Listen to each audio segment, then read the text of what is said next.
وجميع المسلمين والمسلمات والمؤمنين والمؤمنات خصوصا إلى آبائنا وأمهاتنا وأجدادنا وجداتنا ومشايخنا ومعلمينا وأستاذنا ونخص خصوصا لجميع أولياء الله تعالى ونخص خصوصا لجميع أصحاب البدر سيد الله لنا وله الفاتحة. أعوذ بالله من الشيطان الرجيم. بسم الله الرحمن الرحيم. الحمد لله رب العالمين الرحمن الرحيم مالك يوم الدين. إياك نعبد وإياك نستعين اهدنا الصراط المستقيم صراط الذين أنعمت عليهم غير المغضوب عليهم ولا الضالين. رب اغفر لي ولوالدي وللمؤمنين آمين. استغفروا ربكم إنه كان غفارا. اللهم أنت ربي لا إله إلا أنت خلقتني وأنا عبدك وأنا على عهدك ووعدك ما استطعت. أعوذ بك من شر ما صنعت. أبوء لك بنعمتك علي وأبوء بذنبي فاغفر لي فإنه لا يغفر الذنوب إلا أنت. اللهم أنت ربي لا إله إلا أنت خلقتني وأنا عبدك وأنا على عهدك ووعدك ما استطعت. أعوذ بك من شر ما صنعت. أبوء لك بنعمتك علي وأبوء بذنبي فاغفر لي فإنه لا يغفر الذنوب إلا أنت. اللهم أنت ربي لا إله إلا أنت خلقتني وأنا عبدك وأنا على عهدك ووعدك ما استطعت. أعوذ بك من شر ما صنعت. أبوء لك بنعمتك علي وأبوء بذنبي فاغفر لي فإنه لا يغفر الذنوب إلا أنت. سبحان الله عدد خلقه سبحان الله ونفسه سبحان الله زنة عرشه سبحان الله مداد كلماته سبحان الله عدد خلقه سبحان الله ونفسه سبحان الله زنة عرشه سبحان الله مداد كلماته. رضيت بالله ربا وبالإسلام دينا وبمحمد صلى الله عليه وسلم نبيا ورسولا. رضيت بالله ربا وبالإسلام دينا وبمحمد صلى الله عليه وسلم نبيا ورسولا. رضيت بالله ربا وبالإسلام دينا وبمحمد صلى الله عليه وسلم نبيا ورسولا. سبحان الله والحمد لله ولا إله إلا الله والله أكبر. أستغفر الله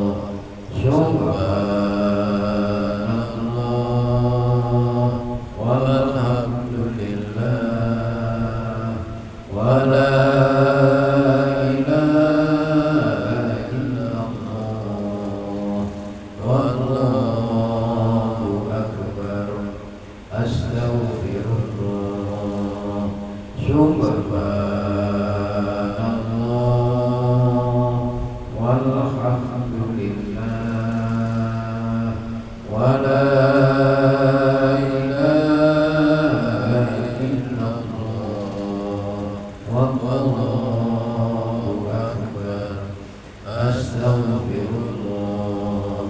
La hawla wa la quwwata illa billahil aliyyil azim.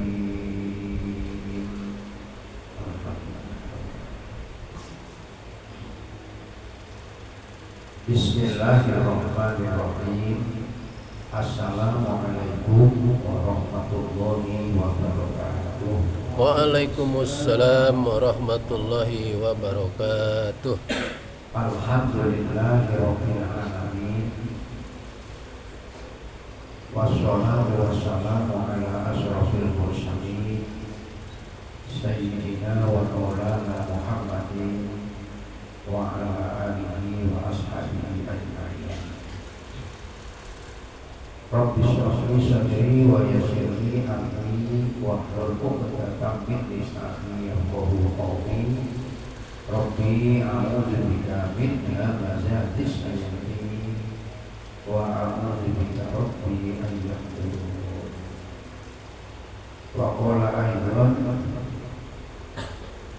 fa innaha la ta'mal absar walakin ta'mal qulubul lati fis sudur. Wa qala Nabi sallallahu alaihi wasallam atu maftarallahu alaika takun min aqbatin nas wajtanibi ma harramallahu alaika takun awwalun nas warḍu bima qasamallahu laka takun min al-nas. Rawahu Ibnu Katsir an Abi bin Mas'ud. Jamaah sholat subuh Masjid At-Thayyib yang sama-sama dimuliakan oleh Allah Subhanahu wa taala. Pertama, kita bersyukur kepada Allah Subhanahu wa taala yang dengan pertolongannya, dengan hidayahnya, dengan karunia-Nya kita bisa melaksanakan sholat subuh berjamaah. Mudah-mudahan amal ibadah kita semuanya diterima, diridhoi, diberkahi oleh Allah Subhanahu wa taala dan menjadi bekal kita masing-masing manakala kelak kita semuanya kembali menghadap kepada Allah Subhanahu wa taala. Amin. Sholawat serta salam mari kita aturkan kepada junjungan kita Nabi Muhammad sallallahu alaihi wasallam yang telah membimbing, menuntun, mengarahkan kita untuk kita dapat berada di dalam jalan kebenaran Allah Subhanahu wa taala. Mudah-mudahan kita semuanya selalu diberikan kekuatan oleh Allah untuk dapat mengajak dirinya masing-masing menjalankan apa yang diperintah oleh Rasulullah, dicontohkan oleh Rasulullah, walaupun tentunya kita tidak mampu untuk melakukan semua yang dilakukan oleh Rasulullah. Tapi paling tidak ada dua hal yang pokok yang harus kita perhatikan. Yang pertama, kita laksanakan hal-hal yang diwajibkan oleh Allah Subhanahu wa taala, dan yang nomor dua adalah bagaimana kita berupaya menghindarkan dari hal-hal yang diharamkan oleh Allah Subhanahu wa taala. Ini menjadi pokok dalam kehidupan kita. Maka kita harus mengetahui, harus memahami, karena perbuatan yang diwajibkan itu sekalipun akal kita tidak mampu untuk mencernanya, ketahuilah bahwa semuanya itu memberi manfaat kepada kita. Begitu juga sebaliknya hal-hal yang haram yang kadang-kala menurut kita memberi manfaat, sebenarnya tidaklah itu memberi manfaat, tetapi pasti menimbulkan mudarat bagi diri kita. Oleh karenanya sebagai orang mukmin harus berupaya bagaimana untuk menjaga dirinya dari memelihara hal-hal yang diwajibkan dan berupaya untuk menjauhi sesuatu yang dilarang oleh Allah yang disampaikan oleh Rasul Muhammad sallallahu alaihi wasallam. Bapak Ibu jamaah sekalian yang dimuliakan oleh Allah, kita sudah berada di bulan Sya'ban. Kalau bilang orang Jawa itu bulan Sya'ban itu namanya bulan ruah. Nah, kalau di Banjar namanya ya Sya'ban. Ya.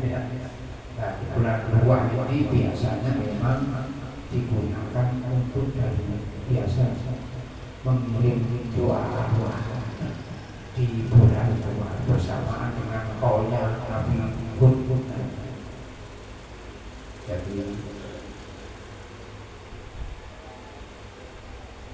biasa dilakukan, biasa, tidak merupakan sebuah kewajiban, tidak, tapi bagus kirim doa itu biasanya dilakukan pada bulan Sya'ban atau bulan ruah.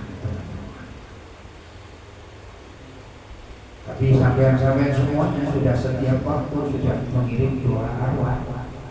Setiap selesai sholat kita doakan orang tua kita mohonkan ampun orang tua kita. Sampai yang mengamini iman membacakan doa. Sudah berarti sama sudah siap. Ini mudah-mudahan kita juga nanti kalau kita kembali ke hadapan Allah, anak-anak kita, zuriat kita selalu mendoakan untuk kita di hadapan Allah Subhanahu wa Ta'ala. Kalau tidak ada yang bisa memberi manfaat bagi kita kecuali kita memiliki simpanan, memiliki perhiasan yang bisa memberi nilai tambah buat kita. Masih ingat beberapa waktu yang lalu sudah saya sampaikan Al-Quran surah Al-Kahfi ayat yang ke-40. Ingat. Al-malu wal banuna zinatul hayatid dunya wal baqiyatus sholihatu khairun inda rabbika sawaban wa khairun amala. Al-Kahfi 45. Harta-harta kita yang ada pada kita, anak-anak yang ada pada kita, itu semuanya kata Allah perhiasan hidup kita di dunia. Sementara kita berharap bukan sekedar untuk perhiasan hidup di dunia, tapi menjadi perhiasan kita, memberi manfaat dan memberi kebahagiaan kepada kita nanti di akhir. Maka kita ajak, kita bawa, kita gunakan karunia Allah itu, baik berupa harta yang Allah berikan kepada kita, dititipkan kepada kita, anak-anak yang diamanahkan oleh Allah kepada kita berupaya untuk mengajak menuju jalan ridhonya Allah Subhanahu wa Ta'ala. Maka itu jangan sampai kita hanya beranggapan bahwa rezeki itu berupa harta benda itu harta benda berupa rezeki berupa harta benda itu yang kecil, yang semuanya akan kita tinggalkan.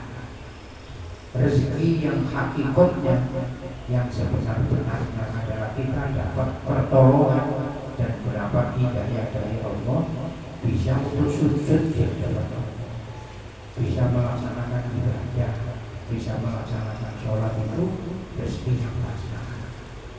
Karena itu yang nanti akan bisa menolong kita. Kalaulah sekiranya orang yang mendapatkan kasih sayang itu diberikan oleh Allah harta yang banyak, tentu sampai dan saya kalah dengan yang namanya korun.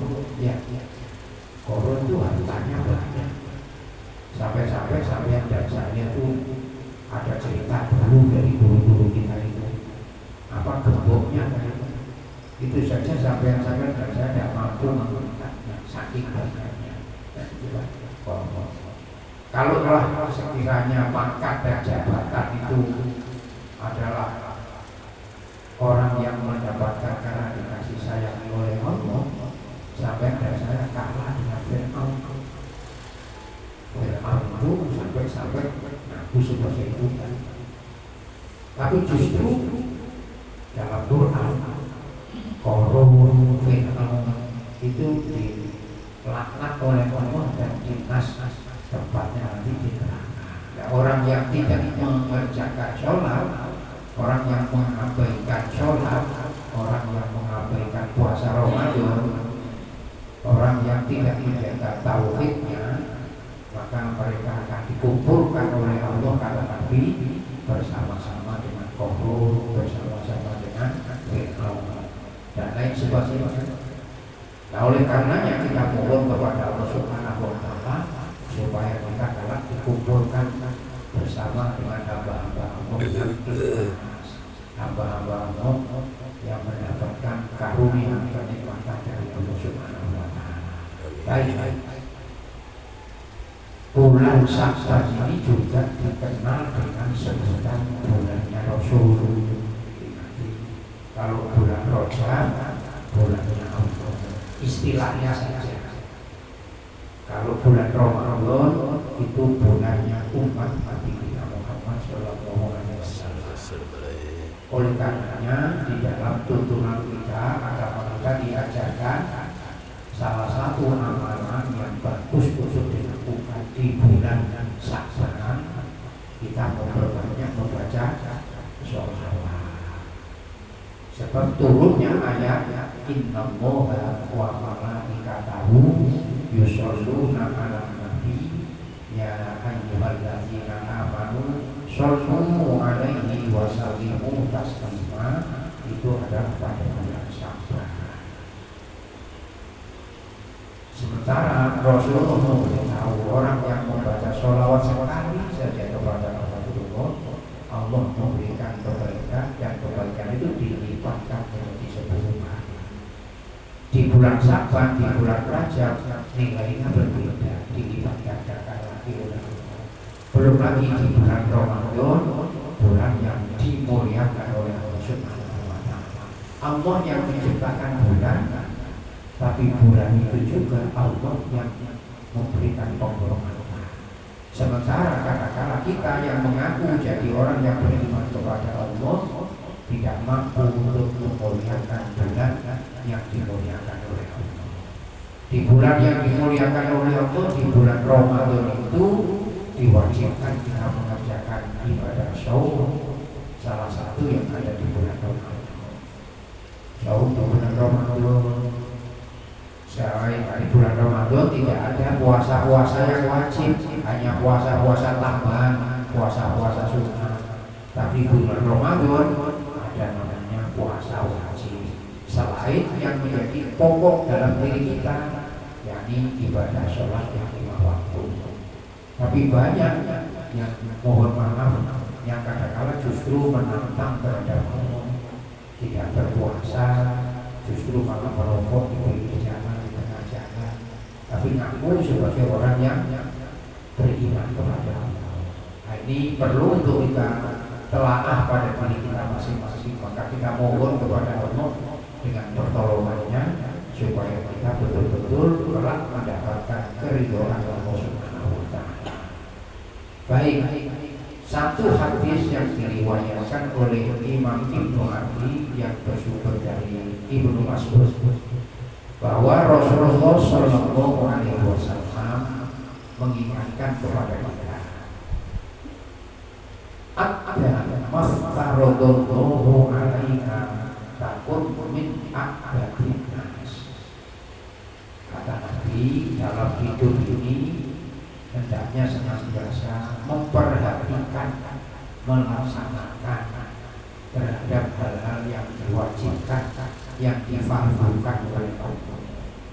Yang difardukan itu kan enggak banyak. Justru malah hal-hal yang disunnahkan itu yang banyak. Yang difardukan itu dalam satu hari kita sholat yang 5 waktu itu difardukan. Ini dijaga. Nomor 2 yang difardukan dalam kehidupan kita itu adalah kita tunduk dan patuh terhadap orang tua kita. Ini kewajiban. Tidak banyak sampai apa namanya itu nggak sholat sunnah nggak jadi masalah. Maka Makanya ilmu fikih kadang-kadang orang yang memahami ilmu fikih kadang-kadang mudah untuk menganggap sepele, menganggap ringan terhadap hal yang sunnah, kadang-kadang sunnah saja. Karena hukum sunat itu istilahnya kalau toh itu dilakukan mendapatkan pahala, kalau ditinggalkan tidak mendapatkan dosa. Jadi dianggap sepele. Tapi yang pokok yang wajib, karena perbuatan wajib itu apabila ditinggalkan berdosa, apabila dikerjakan berpahala. Dan dosa ini tidak bisa ada tuntutan kecuali diri kita memang berupaya untuk menjaga. Karena pada hadis yang kemarin sudah kita sebutkan, pada hari Sabtu itu masih ada 3 yang menjadi tegaknya daripada agama Islam. Jadi kalau kita kepingin menjadi muslim yang mulia, ditegakkan 3. Salah satu di antara 3 kalau ditinggalkan pada diri kita, maka digolongkan kita sebagai orang-orang yang kafir. Satu itu yang pertama, menjaga tauhid syahadat. Yang kedua, bentuk ketauhidan keimanan itu diwujudkan dengan ketaatan, yakni menjalankan sholat yang 5 waktu. Lalu yang ketiga, memenuhi panggilan di bulan Ramadan, yakni puasa di bulan Ramadan. Ini dia. Adapun soal zakat, soal haji, nanti dulu tunggu kalau ada kemampuan. 3 yang pokok. Jadi yang wajib-wajib maksudnya juga banyak dalam kehidupan kita. Justru seperti contoh kalau kita melaksanakan pernikahan, nikah, itu antara yang wajib atau antara katakanlah rukunnya nikah itu tidak seberapa banyak. Yang banyak itu adalah yang pernikahnya. Iya. Macam-macam. Padahal kalau kita itu tidak terlalu banyak, tapi menjadi banyak itu bukan main.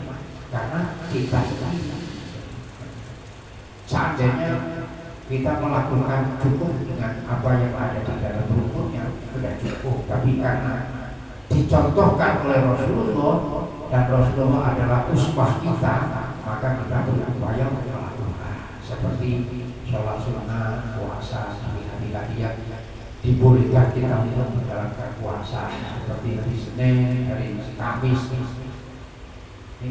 Kelihatan sampai semuanya di hari Kamis ini kan puasa semuanya. Puasa semuanya, ibu-ibu puasa juga ya semuanya. Nah, kalau jangan-jangan karena nggak ada minumannya jadi puasa. Ya, mudah-mudahan yang puasa bersyukur didorong oleh Allah bersama puasa, tidak mendapatkan menimbulkan perbuatan kita yang merusak nilai ibadah puasa. Hatta maftaradallahu alaika takun min abadil nas. Kalau kita sudah bisa, sudah mampu menjaga hal-hal yang difardukan, yang diwajibkan oleh Allah, Nabi menyebut bahwa kita ini tergolong orang yang paling beribadah di hadapan antara manusia. Apalagi kalau saya dan saya bisa untuk memperbanyak amalia yang bersifat sunnah. Tapi supaya itu semuanya menjadi nilai buat kita, maka diberikan dibungkus dengan tauhid.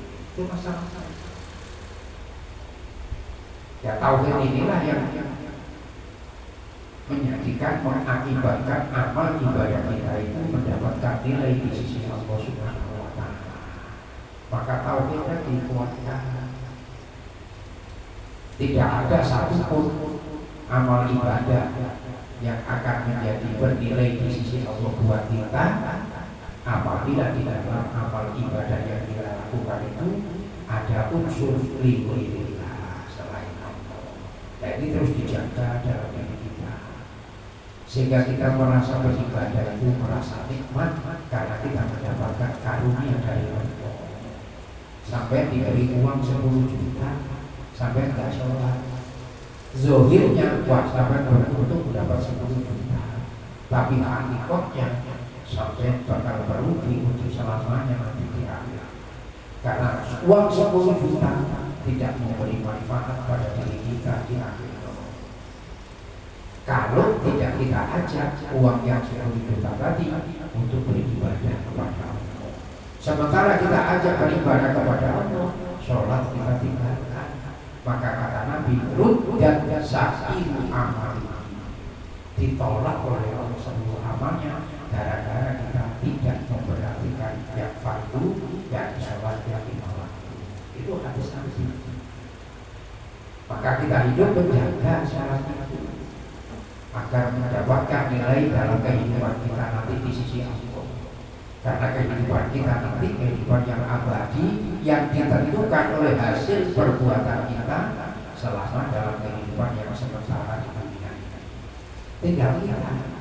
Maka itu agama untuk orang yang berakal. Artinya orang yang diberi akal yang sehat itulah berkewajiban untuk bertanggung jawab dengan tuntunan agama. Orang yang tidak berakal tidak dituntut untuk bertanggung jawab dengan agama. Nah, saya dan sampean semuanya ini adalah orang yang berakal sehat. Maka dengan sendirinya kita menyadari bahwa agama menjadi tanggung jawab kita dalam rangka membuktikan kehambaan kita kepada Allah Subhanahu wa Ta'ala. Nah, itu disampaikan lewat Rasulnya agar kita betul-betul memperhatikan tadi sampai Rasulullah mengatakan 3 hal yang tadi sudah saya sebut. Dalam hari ini kita awasi anak-anak kita. Kalau kita ini kadang-kadang nggak tahu anak kita, apakah anak kita ini puasa apa enggak, anak kita sholat apa tidak. Yang kadang-kadang sering kita tahu cuma anak kita belum makan. Oh, anak kita ini belum makan, si A belum makan. Itu masalahnya. Sudah karena kita kerjakan sholat, kadang-kadang kita terlena. Maka diperhatikan oleh kita semuanya karena itu menjadi bagian dari tanggung jawab kita. Lalu yang kedua kan saya katakan wajib tali ma harramallahu alaika takun auratan nas. Kita diperintah oleh Nabi sallallahu alaihi wasallam untuk meninggalkan yang haram. Nah, ini kalau kita bisa untuk menjaga diri dari hal yang haram, maka kita tergolong orang-orang yang wiroi, warok. Bukan kalau istilahnya orang Jawa itu ada warok, itu biasanya yang apa ponorogo, itu istilah. Wiroi ini orang yang sadar akan kehidupannya terhadap tuntunan yang telah datang dari Allah dan Rasulnya. Ini perlu ditingkatkan hal ini. Jadi menjaga 2 tadi saya katakan, yang pertama wajibnya, fardunya itu diawasi oleh kita. Lalu yang kedua kita berupaya untuk meninggalkan yang haram. Ini kadang-kadang dimohon maaf akibat dari sesuatu yang dilakukan oleh kebiasaan manusia. Contoh, taruhlah katakanlah acara hari pernikahan, terus ada walimah. Karena walimah itu nanti ada yang ditugaskan menerima tamu dan sebagainya. Sebelum menerima tamu itu biasanya sudah menjaga penampilan, kan begitu. Sementara biasanya itu sampai antara jam 11 sampai persiapannya sebelum jam 11 sampai jam 3 atau jam berapa menerima tamu. Lalu akhirnya jam 11 itu sahabat-sahabatnya sholat zuhurnya ketinggalan, tidak dikerjakan. Sebab nanti kalau sholat zuhur otomatis Guntur. Nah, itu zaman sebelum sedikit. Akhirnya gara-gara penampilan berarti untuk meninggalkan sholat. Pertanyaannya muncul, secara syariat bolehkah kondisi yang demikian itu meninggalkan sholat? Nah, itu masalah fikih berbicara. Kan tidak ada. Sebab itu bisa menimbulkan rukshohnya.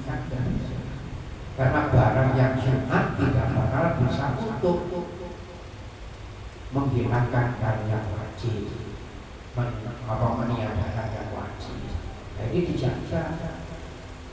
hubungan terhadap manusianya diperhatikan, sementara hubungan kita terhadap Allah Subhanahu wa Ta'ala ditinggalkan. Nah, ini perlu untuk diperhatikan. Hal-hal yang demikian itu perlu. Sehingga kadang-kadang kita anggap sepele padahal itu bukan sepele dalam fikih. Maka kalau kita nanti berbicara nanti usul fikih kembali, asal dalil yang diambil untuk menentukan hukum itu ada di dalam usul fikih. Maka usul fikih itu tidak berbicara hukum, tapi usul fikih itu berbicara tentang masalah dalil yang dipakai untuk menetapkan hukum. Nah, produk dari usul fikih itu nanti timbul yang namanya fikih hukum. Oh, ini wajib, ini sunnah, ini makruh. Lah, masalah usul fikih tadi muncul datang dari Al-Quran, datang dari hadis, datang dari kebiasaan yang tidak bertentangan. Maka dikatakan dalam fikih al-adatu bukan adat, kebiasaan itu menjadi hukum. Kalau adat itu tidak bertentangan dengan syara, dengan aturan. Ketika adat itu bertentangan dengan syara, wajib atas itu kita untuk meninggalkannya. Jangan sampai di dalam melakukan perbuatan yang bersifatnya adat kebiasaan justru merusak terhadap keimanan kita. Ini dulu zaman sebelum Islam itu, kalau terjadi umpamanya kemarau panjang, itu diadakan pengorbanan. Yang dikorbankan itu gadis yang sabar. Itu dipakai perubahan supaya timbul hujan. Adat itu tidak sesuai dengan tuntunan, maka wajib untuk kita tinggalkan. Ajaran Islam menata buat kita, mengatur buat kita sesuai dengan tuntunan yang dikatakan Allah, lalu disampaikan lewat Rasulullah. Dengan Rasulullah itulah kita mengetahui mana yang benar, mana yang salah. Itu masalah. Nah, ketika kita tidak lagi memahami tuntunan Rasulullah, kita beribadah tentu tidak akan sesuai dengan aturan yang sebenarnya. Maka di sini dikatakan itu wajibani maharramallahu alaika takun awalan. Lalu yang nomor 3 yang selalu harus kita tanamkan. Lalu yang pertama tadi berupaya kita untuk menjaga diri dari yang diwajibkan oleh Allah. Lalu yang kedua, kita berupaya untuk menghindarkan diri dari hal-hal yang diharamkan oleh Allah. Lalu yang ketiga, ini menjadikan diri kita hidup senantiasa dalam keberkahan. Apa itu? Wardo iman kosama ngobulkan takut mengalahkan. Hendaknya dalam menjalani hidup itu bahasa kita ini kono primo, ridho terhadap apa yang Allah tentukan kepada kita. Manusia satu dengan yang lainnya tidak sama pemberiannya dari Allah. Maka kita tidak boleh iri di hadapan Allah, tapi boleh iri dalam satu hal. Iri terhadap orang itu bisa untuk membawa dirinya senantiasa dalam beribadah, dalam perbuatan baik. Iri terhadap orang bisa berbuat baik supaya kita bisa untuk melakukan perbuatan baik, itu boleh.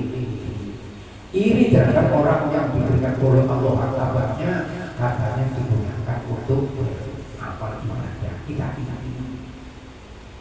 Bukan iri terhadap harta orang begitu. Ya. Iri upaya kita mohon kepada Allah agar diberi harta yang banyak, bisa menggunakan harta untuk kita ajak untuk beribadah. Secara hakikatnya sifat iri itu dilarang oleh Allah. Tapi ada iri yang dibolehkan oleh Allah Subhanahu wa Ta'ala. Iri terhadap tetangga yang setiap hari kita dengar bisa ngaji, karena kita bertetangga dekat lalu mendengar suara ngaji, kita iri. Kenapa ya saya kok nggak bisa begitu, iri. Jangan justru malah tetangganya ngaji itu sok-sokan aja, lalu menuduh macam-macam. Dan ini menimbulkan sesuatu yang tidak baik bagi kita. Tiga hal ini dikatakan oleh Nabi sesuatu yang menjadi pokok dalam kehidupan kita. Menjaga yang difahamkan, menghindari yang diharapkan, ridho, ikhlas terhadap apa yang menjadi keputusan Allah dalam jalan kehidupan kita masing-masing. Maka oleh karenanya saya ulang kembali, kita semuanya dalam menjalani hidup ini hanya tiga yang pokok dalam perbuatan kita. Yang pertama menjalankan syariat yang kita kenal dengan ikhtiar. Lalu yang kedua senantiasa menyambungkan diri dengan Allah yang berdoa. Dan lalu yang ketiga menyerahkan sepenuhnya ikhtiar dan doa kita terhadap keputusan Allah Subhanahu wa Ta'ala. Mudah-mudahan Islam iman kita dikokohkan oleh Allah Subhanahu wa Ta'ala dan senantiasa kita mendapatkan keberkahan dari Allah Subhanahu wa Ta'ala. Keluarga kita, rumah tangga kita semuanya senantiasa mendapatkan perlindungan dari Allah Subhanahu wa Ta'ala. Saudara kita yang dalam keadaan sakit, silakan ada yang sakit, mudah-mudahan kita doakan, mudah-mudahan diberikan kesembuhan, diberikan obat oleh Allah Subhanahu wa Ta'ala. Yang diberikan kesempitan, masalah rezeki yang berupa apakah dan sebagainya, mudah-mudahan dilampangkan oleh Allah Subhanahu wa Ta'ala, diberi kesehatan yang bermanfaat, diberikan rezeki yang barokah. Al-Fatihah.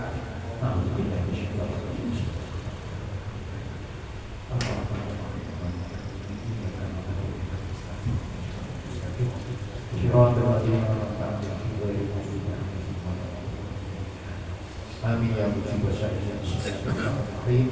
Allahumma shalli ala sayyidina Muhammad wa ala ali sayyidina Muhammad. Alhamdulillahi rabbil alamin. Allahumma inna nas'aluka ilman nafi'an wa 'amalan mutaqabbalan wa yaqinan shadiqan wa rizqan wasi'an halalan thayyiban mubarakan bi rahmatika ya arhamar rahimin. Walhamdulillahi rabbil alamin. Kita akhiri bersama dengan membaca doa kafaratul majlis. Bismillahirrahmanirrahim. Subhanallahumma wa bihamdika asyhadu an la ilaha illa anta astaghfiruka wa atubu ilaik. Wassalamualaikum warahmatullahi wabarakatuh. Waalaikumsalam warahmatullahi wabarakatuh.